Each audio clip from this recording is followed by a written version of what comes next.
85 and above, but the GPA is 90 to 94.99%. This Silver Award or Category B Award is presented to Vance Lander P. Divulgado.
In the early spring, in a crop of trees, high out and bells ring.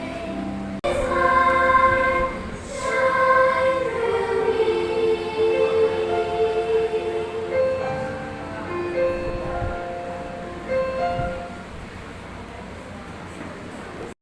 Vance Lander P. Divulgado.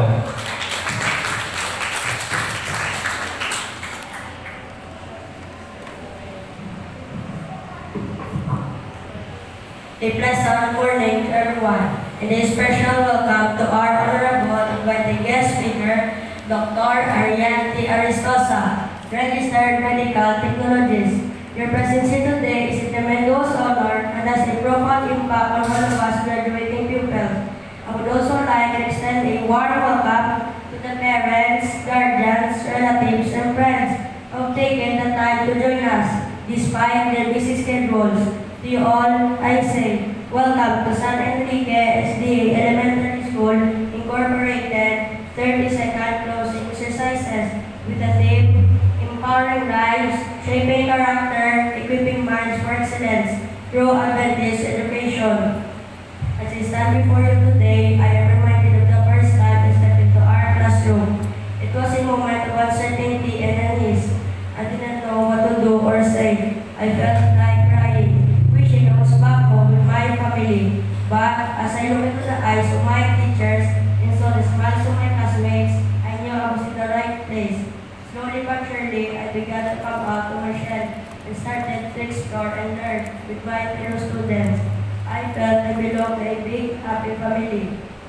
My parents made an excellent decision in sending me to a Christian school like this one. Here, I learned many valuable lessons and has helped me develop into the person I am today, a better person. As God intended me to be, I know that my fellow graduating pupils have their own stories and experiences to share. And I feel privileged to have been chosen to represent them. Today, we stand before you today, proudly wearing togas, and we can confidently say that we did it. After many years of struggles and sacrifices, we have finally achieved our goal. Moving forward and onward, aiming for even greater heights.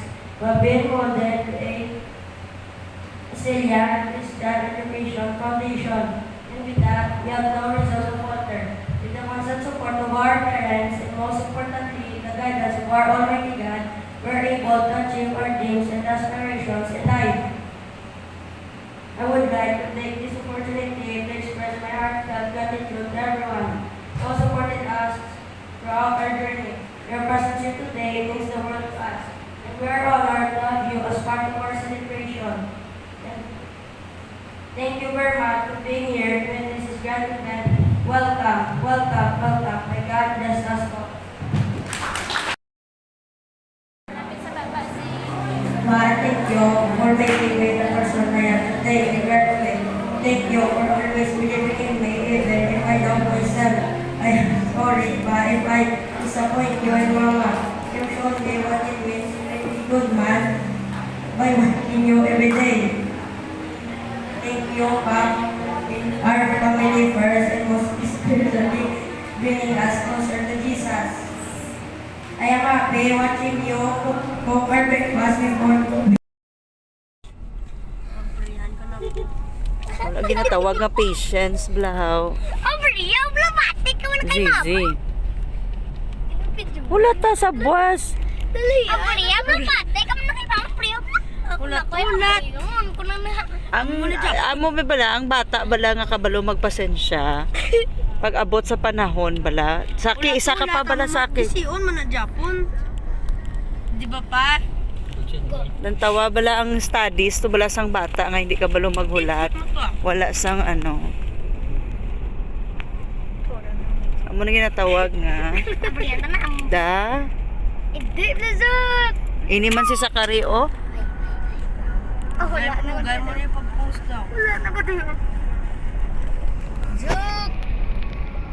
Ay, doon na nila. Kuya. Excited ka tapos ang ending gani kay pilit gan. Di pala nakita mo ang meaning, ang thought, ang reason, ang purpose. Kung ginabarihan mo na kagapon, di ba?